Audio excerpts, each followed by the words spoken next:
بسم اللہ الرحمن الرحیم۔ السلام علیکم دوستو، کیسے ہیں آپ سب؟ ایک سچا واقعہ، قیدی کا رلا دینے والا خط۔ میں تم سے اور بچوں سے بے پناہ محبت کرتا ہوں۔ جانتا ہوں تم لوگ سخت حالات میں ہو، فاقے کاٹ رہے ہو، مگر میں یہاں بیٹھ کر کچھ نہیں کر سکتا۔ بس اتنا کر سکتا ہوں کہ کھانا پینا چھوڑ دوں تاکہ خود کو تمہارے ساتھ تو محسوس کر سکوں۔ یہ وہ خط تھا جس نے سینٹرل جیل کراچی کی انتظامیہ کو مشکل میں ڈال دیا۔ خط لکھنے والا قیدی بھوک ہڑتال کر چکا تھا۔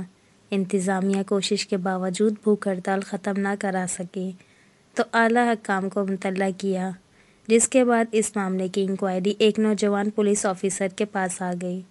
یہ قصہ پولیس آفیسر نے سنایا۔ پولیس آفیسر کے مطابق میں نے خط پڑھا تو بے چین ہو گیا۔ فائل اپنے گھر لے گیا اور وہ خط اپنی اہلیہ کو دکھایا تو وہ رونے لگی۔ میں نے اس قیدی کی فائل پڑھی۔ وہ قیدی ڈکیتی کے الزام میں سزا بھگت رہا تھا۔ حیرت انگیز بات یہ تھی کہ جن کے گھر میں ڈکیتی ماری تھی انہوں نے نہ مقدمہ کیا تھا اور نہ تھانے آئے تھے۔ سب کچھ سرکاری مدیریت میں ہوا اور ملزم کو سزا ہو گئی۔ میں اگلے روز ہی ملیر میں اس قیدی کے گھر چلا گیا۔ اس کی اہلیہ اور 3 بچے ملیر کوکرا پار میں ایک کمرے کے ٹین کی چھت والے گھر میں رہتے تھے۔ صحن کے ایک کونے میں چولہا رکھ کے کچن اور دوسرے کونے میں چادر کے پیچھے بالٹی اور اینٹیں رکھ کے واش روم اور ٹوائلٹ بنایا گیا تھا۔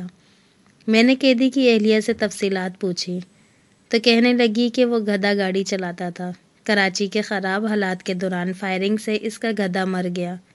وہ کئی دن تک مزدوری ڈھونڈتا رہا مگر اسے کام نہ ملا۔ ادھر بچے بھوک سے بلک رہے تھے، محلے والے مدد کر رہے تھے، مگر کب تک؟ جب زیادہ تنگ ہوئے تو میں نے اسے کہا کہ کہیں سے بھی راشن لے کر آؤ ورنہ میں بچوں کو مار دوں گی۔ وہ خاموشی سے چلا گیا اور پھر شام کو اطلاع آئی کہ ڈکیتی مارتے ہوئے اسے پولیس نے گرفتار کر لیا ہے۔ وہ ڈکیت نہیں تھا، اسے میں نے ڈاکو بنا دیا، خاتون روتے ہوئے بتا رہی تھی۔ اس گھر کی حالت خاتون کے بیان کی گواہی دے رہی تھی۔ میں وہاں سے نکل کر اس گھر میں گیا جس میں ڈکیتی ماری گئی تھی۔ انہوں نے جب تفصیلات بتائیں تو میرے ہوش اڑ گئے۔ انہوں نے بتایا کہ دوپہر کے وقت گھر میں خواتین تھیں۔ وہ شخص پستول کے ساتھ گھر میں داخل ہوا اور خواتین کو ایک جانب جمع ہونے کا کہا۔ بزرگ خاتون خانہ نے کہا کہ کسی کو کچھ مت کہنا، زیور اور رقم اس الماری میں ہے، وہ لے لو، مگر اس نے کہا مجھے رقم نہیں چاہیے، میں بدتمیزی نہیں کرنا چاہتا، اس لیے شور مت مچانا اور مجھے صرف یہ بتائیں کہ کچن کس طرف ہے۔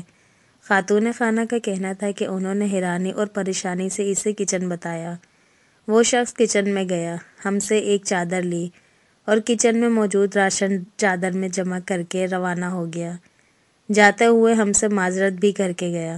خاتون خانہ نے کہا کہ ہم تو حیران رہ گئے تھے اور خاموش ایک دوسرے کو دیکھ رہے تھے کہ اچانک باہر شور ہوا۔ ہم نے پتہ کیا تو معلوم ہوا کسی محلے والے نے مشکوک حالت میں چادر میں سامان سمیٹے اس گھر سے نکلتے دیکھا تو شور مچا دیا، جس پر محلے والوں نے اسے پکڑ کر تشدد کا نشانہ بنایا اور پولیس کے حوالے کر دیا۔ خاتون خانہ اور اس کے گھر کے مردوں کا کہنا تھا کہ طریقۂ واردات اور صرف راشن چوری کرنے سے ہمیں اندازہ ہو گیا تھا کہ وہ شخص ضرورت مند ہے، اس لیے ہم نے اس شخص کے خلاف تھانے گئے اور نہ مقدمہ کرایا۔